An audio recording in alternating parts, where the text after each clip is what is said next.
أنعمت عليهم غير المغضوب عليهم ولا الضالين آمين. Bismillahirrahmanirrahim. Para asatidz, sahabat sekalian, melanjutkan pembacaan kitab Futuhul Ghaib karya dari Al-Qutbul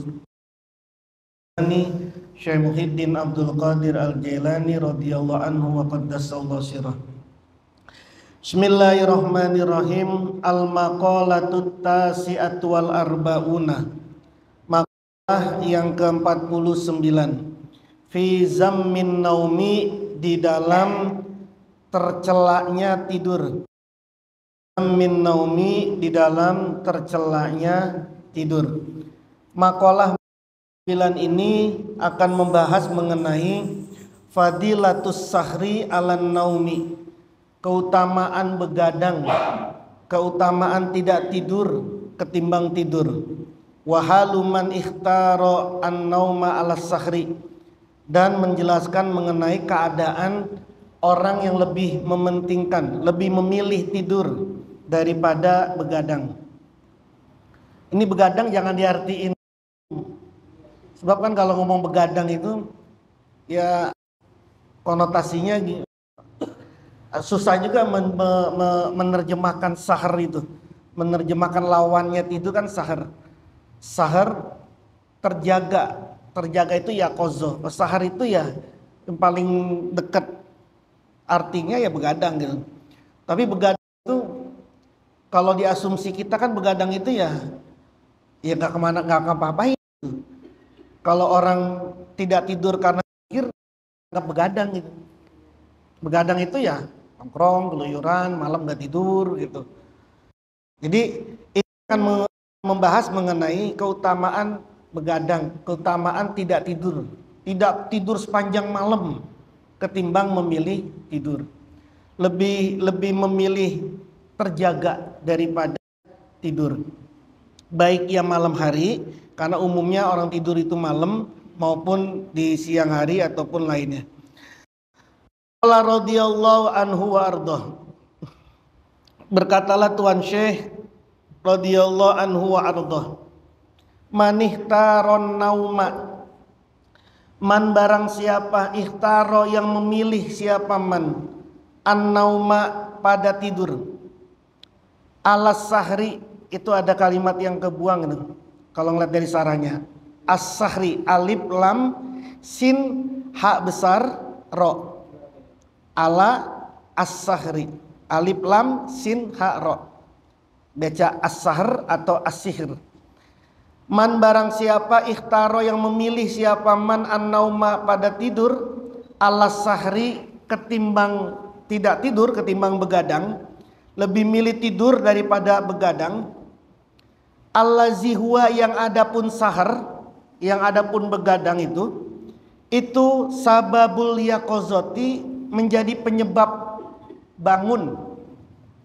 Itu sababul yaqozoti, menjadi penyebab bangun atau tersadar. Bangun atau tersadar. Orang yang lebih memilih tidur ketimbang begadang, yang begadang itu merupakan penyebab daripada keterjagaan dari apapun yang baik, pemahaman, ilmu dan lain sebagainya itu.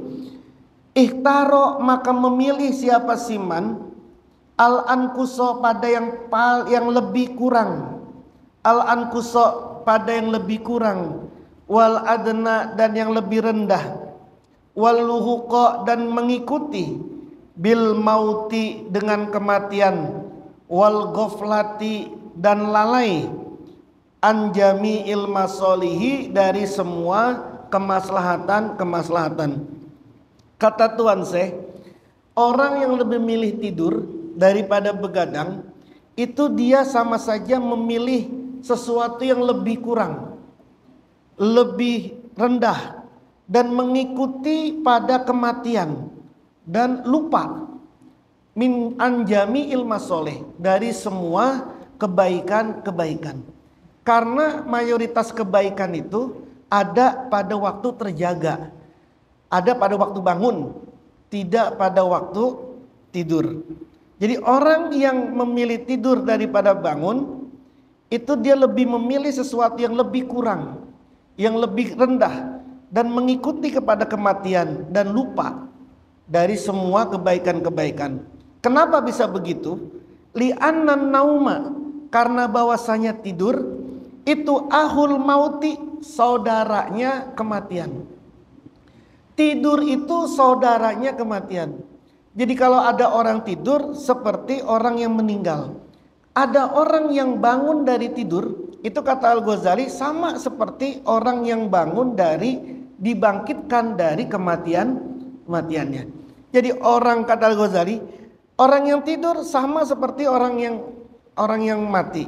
Orang yang bangun tidur sama seperti orang yang bangkit dari kematiannya. Walihaza, dan karena inilah tidur itu memilih tidur itu lebih kurang, lebih dekat, lebih mengikuti pada kematian, dan tidur merupakan saudaranya kematian. La yajuzu, tidak pantas, an-naumu, apa tidur, tidak layak an-naumu, apa tidur, alallahi, atas Allah. 5, karena sesuatu intafa yang menafikan siapa Allah Azza wa Jalla. 5, karena sesuatu intafa yang menyingkirkan siapa Allah Azza wa Jalla, anin naqaisi, dari hal-hal yang kurang, ajma'u, semuanya. Maka karena itulah Allah itu tidak mungkin tidur dan sudah tersingkir. Tidak ada sifat tidur di dalam Allah. Kalau tidur itu sesuatu yang baik, maka Allah itu tidur. Maka dikatakan Allah itu tidak lupa, tidak tidur. Karena tidur itu ahul maut itu. Maka Allah meniadakan dirinya itu tidur. Wa kadzalika, dan seperti itu jugalah al malaikatu, para malaikat. Seperti itu jugalah Allah yang menafikan, menyingkirkan sifat tidur. Al malaikatu, juga para malaikat. Begitupun juga para malaikat. 5, karena sesuatu qorobu, yang dekat siapa malaikat, minhu, dari Allah Azza wa Jalla. Minhu, dari Allah Azza wa Jalla. Nafa, maka tersingkir, an-naumu, apa tidur, anhum, dari malaikat. Jangankan Allah, malaikat saja tidak tidur, malaikat pun tidak tidur. Kalau malaikat tidur, kita yang enak. Kalau malaikat tidur, kita yang senang. Kalau perlu kasih obat tidur, terutama si atit-atit nih yang ada di kiri kita ini, suruh tidur aja. Maka malaikat sendiri, karena dia dekat dari Allah Subhanahu wa taala, maka tersingkir sifat tidur dari diri dia. Wa kadzalika, dan seperti itu jugalah para malaikat yang tidak tidur, ahlul jannati, penduduk surga. 5, karena sesuatu kanu, yang ada siapa mereka, ahlul jannah, penduduk surga. Kenapa mereka itu tidak tidur?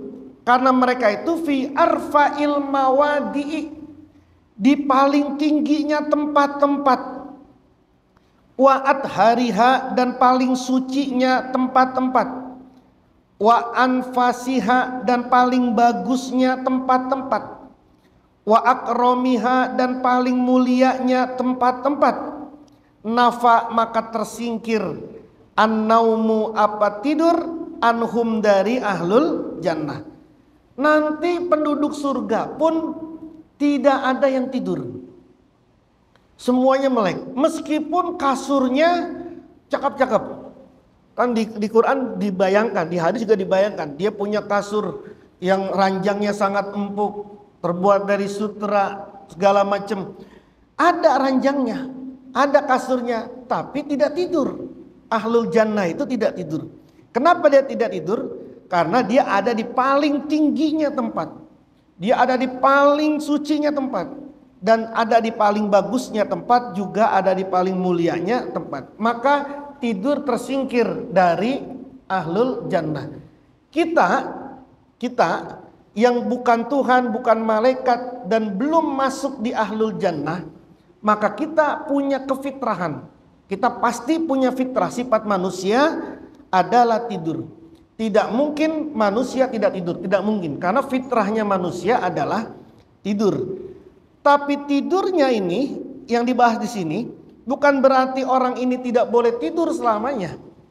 Tapi ada intensitas, ada aturan-aturan di dalam tidurnya.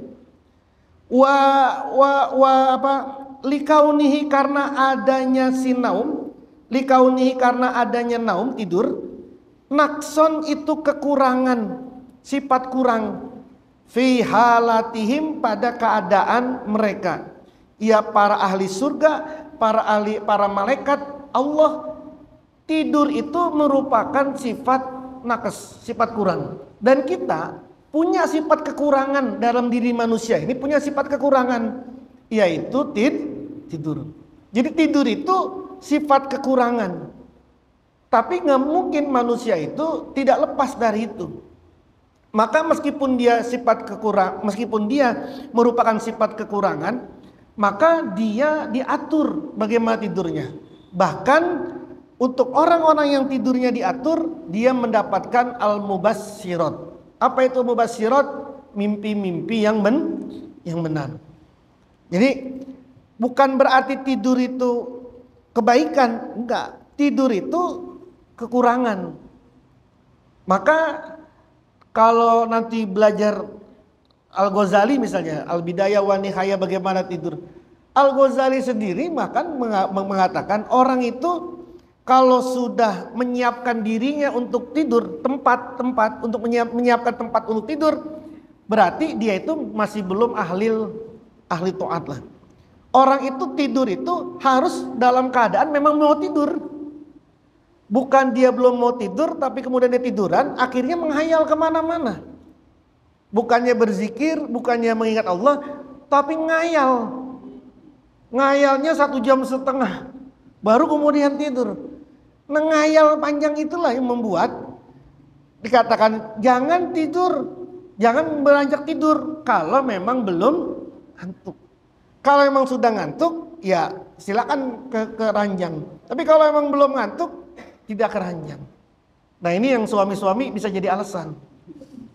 Nanti kalau istrinya udah apa ke kasur, belum ngantuk, kan nggak boleh kalau belum ngantuk udah tiduran.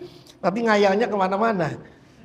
Sampai segitunya Al-Ghazali. Jadi diatur betul. Makanya ada adab-adab, orang mau tidur tuh ada adabnya, bagaimana caranya. Karena dia tadi akhul maut juga.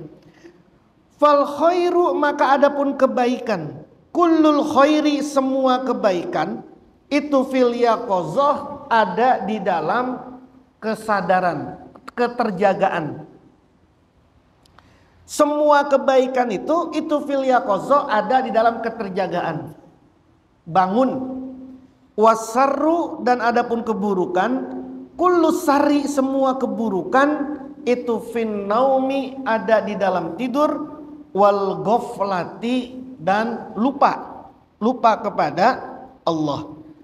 Orang itu kebaikannya ada di yaqazah, ada di keterjagaan. Maka dikatakan lebih enak makan tempe tapi dalam keadaan bangun daripada makan gulai tapi dalam mimpi. Kan lebih sehat. Makan apa? Makan gulai tapi di mimpi. Ini makan tempe tapi nyata. Lebih sehat itu. Maka kullul fal khairu kullul khairi fil yaqazah. Maka salah satu riyadoh yang pasti itu dilakukan oleh para aulia, para ulama, pasti itu adalah menjaga tidur, mengurangi intensitas tidur. Maka kemudian ada kayak pengersa apa? 5 tahun nggak boleh tidur, kecuali ditidurkan, tidur dengan sendirinya. Lagi tawajuh tidur, bangun, tidak boleh. Terus kemudian ya terus lanjut sampai sekarang. Syekh Maliki itu pernah bercerita itu, tidurnya itu sengaja dipakai pakai bantalnya itu pakai batu bata. Kayak batu bata. Pokoknya dibuat tidak nyenyak ya, dibuat tidak enak kayak tidurnya. Itu dalam keadaan riyadhah gitu. Kenapa? Sebab kalau lagi tidak enak tidurnya itu mesti terbangun. Nggak lelap. Tapi kalau kemudian kita yang belum riyadhah dikasih hotel bintang 4 aja udah pules banget. Udah pules banget. Kasih AC, kasih apa, pules banget. Nah, maka riyadhahnya orang-orang itu adalah menjaga itu semua. Biar intensitas tidurnya itu terkurang gitu. Keatur. Maka itu pasti itu. Pasti semua riyadhah itu pasti seperti itu. Maka secara umum saja riyadhahnya orang umum itu adalah bulan Ramadan. Itu riyadhah umum. Itu kan intensitas tidur itu kan berkurang. Karena ada di situ dia. Ada di situ. Wa faman akala, maka barang siapa akala yang makan siapa siman bihawahi dengan nafsunya man, akala maka makan siapa siman kasiron banyak, fasariba kemudian minum siapa man kasiron banyak, fanama maka tidur siapa siman kasiron juga banyak, fanadima maka menyesal siapa siman kasiron banyak, tawilan yang panjang, wafatahu dan tertinggal hu padaman khairun apa kebaikan kasirun yang banyak. Orang yang makannya, minumnya, tidurnya pakai nafsu, pakai hawa nafsunya, ikut hawa nafsunya, maka dia makan pasti banyak, dia minumnya banyak dan tidurnya banyak. Kalau sudah seperti itu, dia akan menyesal dengan penyesalan yang banyak dan yang panjang, karena dia tertinggal banyak sekali kebaikan. Jadi makannya jangan pakai nafsu, minumnya jangan pakai nafsu. Nafsu itu bukan nafsu makan ya. Nafsu makan mah beda. Nafsu dalam ini nih, kayak orang lagi puasa kemudian ngabuburit, udah tahu lapar puasa ngabuburit, itu kan apa juga enak, ngelihat ini enak, ngelihat itu enak, apapun enak, itu kan nafsu itu. Tapi ketika sudah buka puasa dia minum teh saja, apa kemakan itu semua itu beda nafsu. Itu nafsu yang ada di diri itu. Yang nafsu itu bukan keinginan perut, tapi keinginan dirinya sendiri. Kalau perut mah terbatas. Yang tidak terbatas itu jiwanya yang gak terbatas. Apa aja yang mau. Apa aja dia pengen. Mau perutnya itu menampung atau gak nampung, pokoknya dia pengen. Urusan nanti kemakan gak kemakan urusan lain. Urusan kebuang atau gak kebuang, kepake atau gak kepake urusan lain. Yang penting dia mau itu. Itu nafsu itu. Nah, maka orang yang makan, minum, tidurnya pakai nafsu, maka dia akan menyesal dengan penyesalan yang banyak dan panjang. Karena dia akan tertinggal banyak sekali kebaikan. Waman dan barang siapa akala yang makan siapa man qalilan sedikit. Orang makannya sedikit, tapi minal haromi dia makannya sedikit, tapi makannya ini dari barang yang haram. Karena maka ada siapa man itu kaman seperti orang akala yang makan siapa man kasiron yang banyak minal mubahi dari barang yang mubah bihawahi dengan hawanya, dengan nafsunya si man. Dia makannya sedikit, tapi sedikitnya itu dari yang haram. Sama seperti orang yang makan banyak. Yang makan banyak itu dari hal yang mubah, yang boleh, tapi makannya menggunakan nafsu. Di mana samanya? Dia akan mengalami penyesalan yang sangat banyak, yang sangat panjang, karena dia akan kehilangan kebaikan yang sangat banyak. Li'annal haroma, karena bahwasanya keharaman itu yugti dapat menutup al-imana pada keimanan. wa yuzlimuhu dan dapat menggelapkan apa haram hu pada iman. Barang yang haram itu bisa menutup keimanan manusia dan bisa membuat imannya dirinya menjadi gelap. Namanya gelap, namanya tertutup. Gak bisa terlihat lagi apapun yang baik-baik, gak bisa bedain lagi mana yang baik, mana yang buruk. Kal khomri, seperti homer. Yuzlimu yang membuat gelap. Yuzlimu yang membuat gelap apa homer? Al akla pada akal. Seperti arak homer dapat membuat gelap akal, wa yugtihi dan membuat dan menutup dan dapat menutup apa homer hu pada akal. Seperti layaknya homer, yang homer itu dapat membuat gelap dan menutup akal manusia. Orang kan kalau udah mabuk akalnya ketutup, akalnya gelap. Kalau orang sudah mabuk, sama orang yang makan haram itu orang yang menutup imannya dan membuat gelap keimanannya.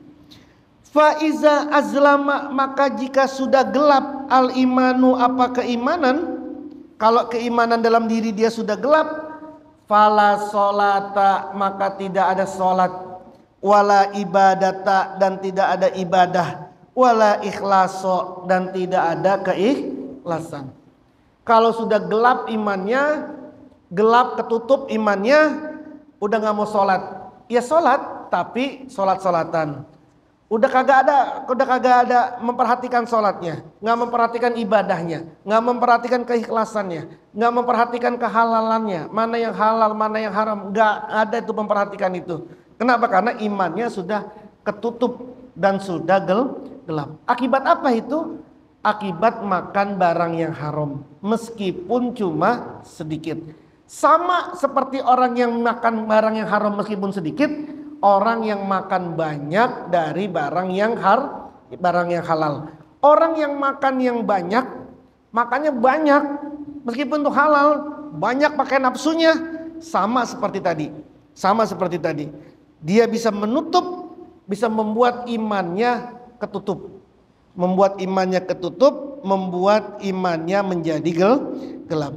Waman dan barang siapa akala yang makan siapa man minal halali dari yang halal, kasiron banyak, tapi bil amri dengan perintah, sesuai perintah. Ini makan barang yang halal banyak, tapi makan banyaknya ini bukan bihawahu, bukan berdasarkan nafsunya, tapi kata Tuhan Syekh di sini bil amri, sesuai dengan perintahnya, al amril ilahi, perintah Tuhan, perintah ketuhanan. Ini kan sering beliau ini nyebut apapun bil amri. Sebenarnya gampang saja, sederhana saja membedakan mana perintah, mana makan yang sesuai dengan perintah. Kita diperintahin makan gak sama Allah, dengan makan yang bukan perintah. Tidur yang perintah sama tidur yang sesuai dengan yang berdasarkan nafsu. Itu kan sebenarnya sederhana saja. Makan meskipun engkau itu makan banyak, tapi kemudian makan banyaknya itu tidak menghalangimu untuk beribadah, tidak membuatmu makin lemes dalam beribadah, maka makannya menjadi al-amri meskipun banyak. Nah, sekarang kita lihat, kita kalau makan banyak itu semakin seger ibadahnya atau semakin lemes ibadahnya? Itu kan bil amri atau bihawa. Misalnya gini, kan ceritanya pernah kita dengar, Imam Syafi'i pernah diomongin sama anaknya Imam Ahmad bin Hambal.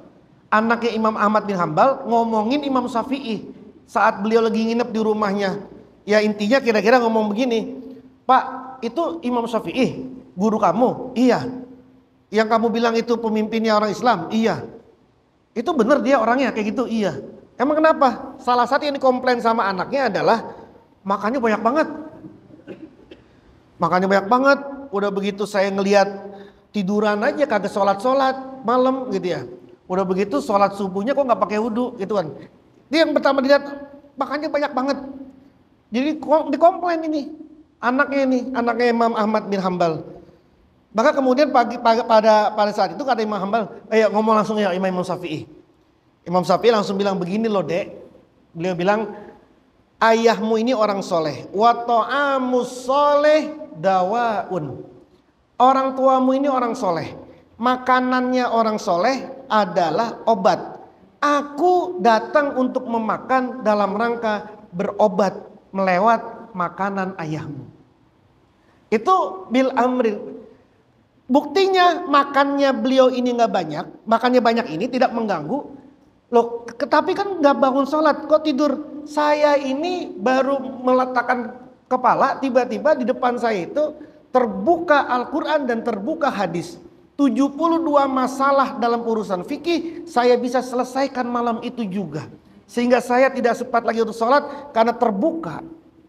Terbuka di depan beliau tuh ada Google Quran, Google apa, terbuka semua.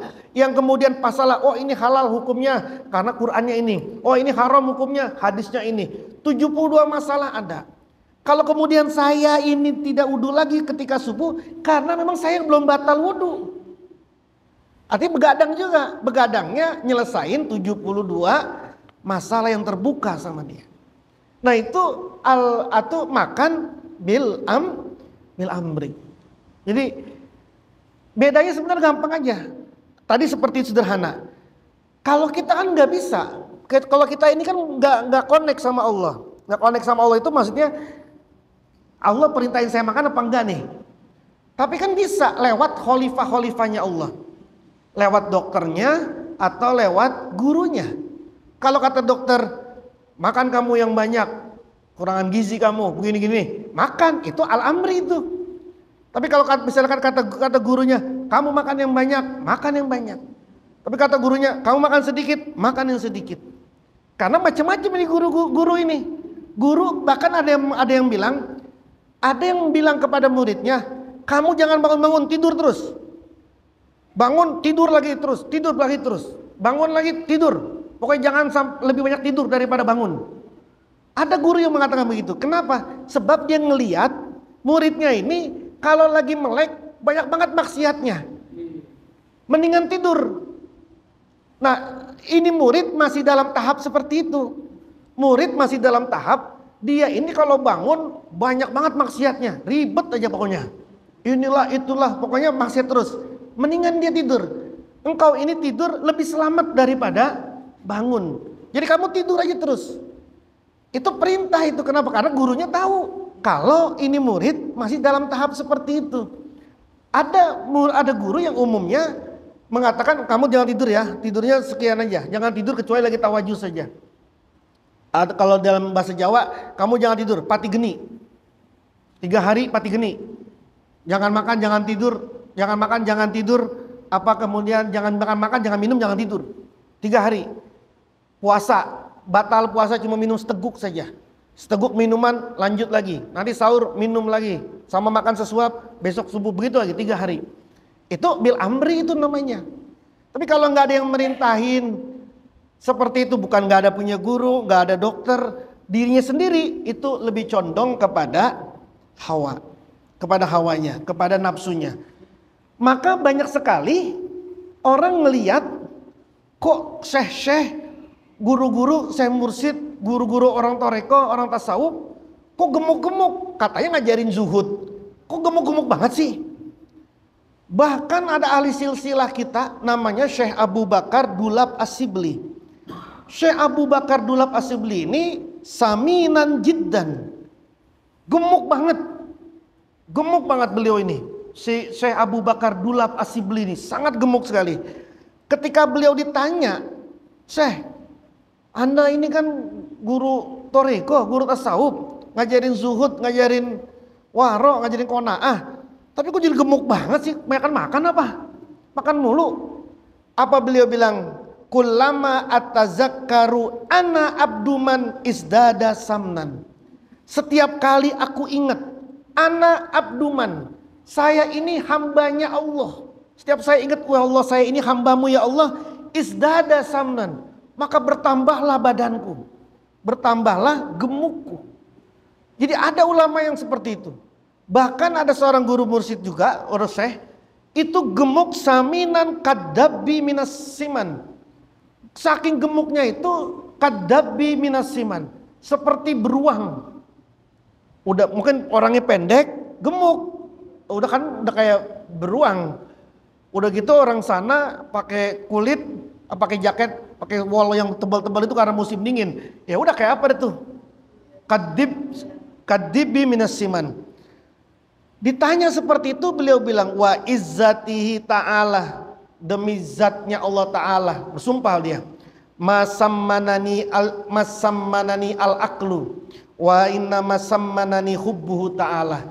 Yang membuat aku gemuk ini bukan karena makan, tapi yang membuat gemuk ini adalah cintanya kepada Allah Subhanahu wa Ta'ala. Setiap kali cinta, fa innal hubba iza tamakkana minal abdi samina. Cinta kalau sudah menetap kokoh dalam diri seseorang, maka dia menjadi gemuk. Jadi Anda yang pada gemuk-gemuk, inilah dalilnya. Itulah mengapa orang habis nikah itu gemuk-gemuk, karena ada cinta di dalam diri dia. Kalau habis nikah masih kurus, barangkali kurang cinta dia. Jadi Anda yang gemuk-gemuk, ya inilah dalilnya. Setiap kali fa innal hubba iza tamakkana minal abdi samina. Sesungguhnya cinta itu kalau sudah kokoh ada dalam diri seseorang itu samina, maka dia membuat gemuk. Semakin dia cintanya besar, padahal cinta di sini masih cinta kepada Allah. Cintanya semakin tinggi kepada Allah, maka semakin besarlah badan dia, gemuknya dia. Nah, ada yang seperti itu gitu. Jadi ada yang seperti itu. Jadi ini bukan gemuk karena apa-apa, bukan gemrot karena apa-apa, karena memang melakukan sesuatu yang perintah.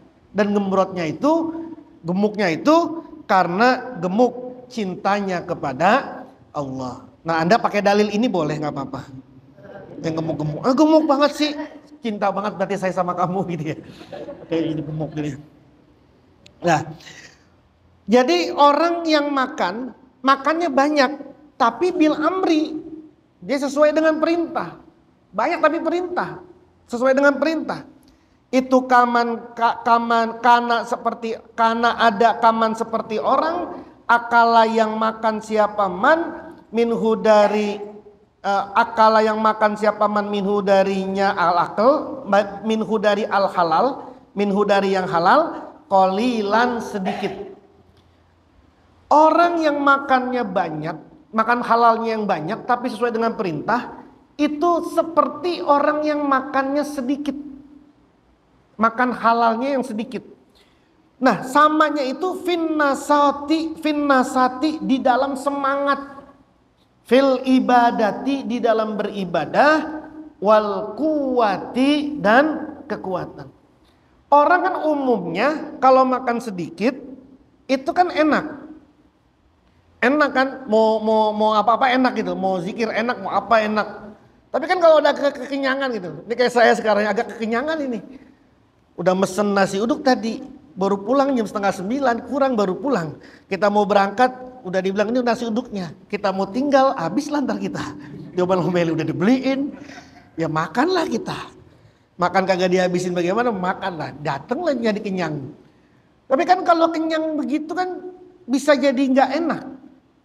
Umumnya manusia, umumnya kita kan nggak enak, gitu ya. Umumnya tambah kuat apa tambah lemes? Kan tambah lemes. Makannya itu bukannya tambah kuat, malah tambah lemes, nyender habis itu tidur. Nah, orang makannya banyak makan kayak Imam Syafi'i tadi, banyak makannya dia, tapi seperti dia makan sedikit, dia bisa begadang semalaman itu untuk menyelesaikan urusan-urusan, dan kemudian paginya subuh dia langsung sholat tanpa batal. Coba, nggak batal, berarti kan beliau kan nggak kentut, nggak pipis. Coba Anda makan kekenyangan, kalau nggak bolak-balik kentut atau nggak bolak-balik ke kamar mandi, beliau banyak makannya, tapi berlaku dalam diri dia itu seperti orang makan sedikit. Fal halalu, maka ditutup oleh beliau Tuan Syekh, fal halalu, maka adapun yang halal itu nurun seperti cahaya, fi nurin, di dalam cahaya. Kehalalan adalah cahaya di dalam cahaya. Wal haramu, dan sedangkan yang haram itu zulmatun, kegelapan, fi zulmatin, di dalam kegelapan.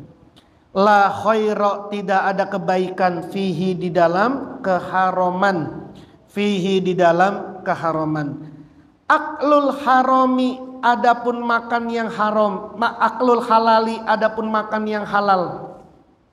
Aklul halali, adapun makan yang halal, bihawahu, berdasarkan nafsunya, berdasarkan hawa nafsunya, bigoiril amri, dengan tanpa perintah, bigoiril amri, dengan tanpa perintah.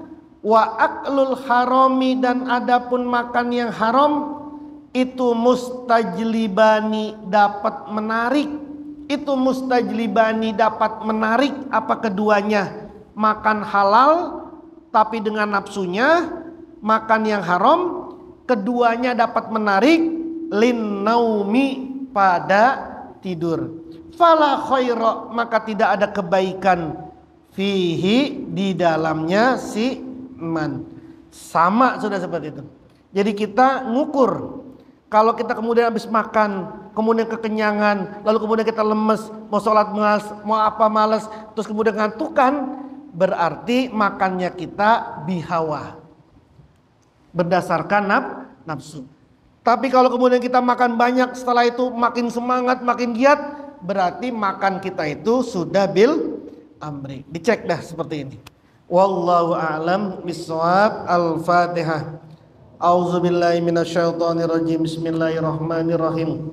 Alhamdulillahirabbil alamin arrahmanir rahim maliki yaumiddin iyyaka na'budu wa iyyaka nasta'in ihdinas siratal mustaqim siratal ladzina an'amta 'alaihim ghairil maghdubi 'alaihim waladdallin amin. Bismillahirrahmanirrahim. Allahumma sahan sahan sahan wahan bahan hamim la yunsurun waj'alna min baini aydihim saddan wa min khalfihim saddan fa'saynahu fahum yubsirun.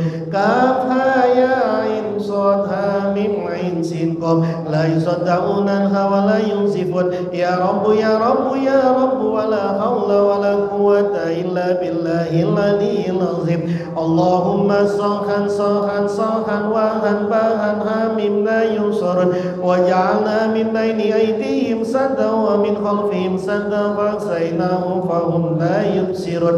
Kafha ya ain sad ha mim ain sin qaf la yusaddauna wa la yunsifun. Ya Rabbu ya Rabbu ya Rabbu wa la haula wa la quwwata illa billahil aliyyil azim. Allahumma sahan sahan sahan wahan bahan ha mim la yunsurun waj'alna min baini aydihim saddan wa min khalfihim saddan fa'saynahu fahum la yubsirun. Kafha ya ain sad ha mim ain sin qaf la yusaddauna wa la yusifun. Ya Rabbu ya Rabbu ya Rabbu wa la haula wa la quwwata illa billahil aliyyil azim. Bismillahis safi bismillahil kafi bismillahil mafi Bismillahirrahmanirrahim. La yadurru ma ismihi syai'un fil ardi wala fis samai wa huwas samiul alim. Bismillahis syafi bismillahil kafi bismillahil mafi Bismillahirrahmanirrahim. La yadurru ma ismihi syai'un fil ardi wala fis samai wa huwas samiul alim. Bismillahis syafi bismillahil kafi bismillahil mafi Bismillahirrahmanirrahim. La yadurru ma ismihi syai'un fil ardi wala fis samai wa huwas samiul alim.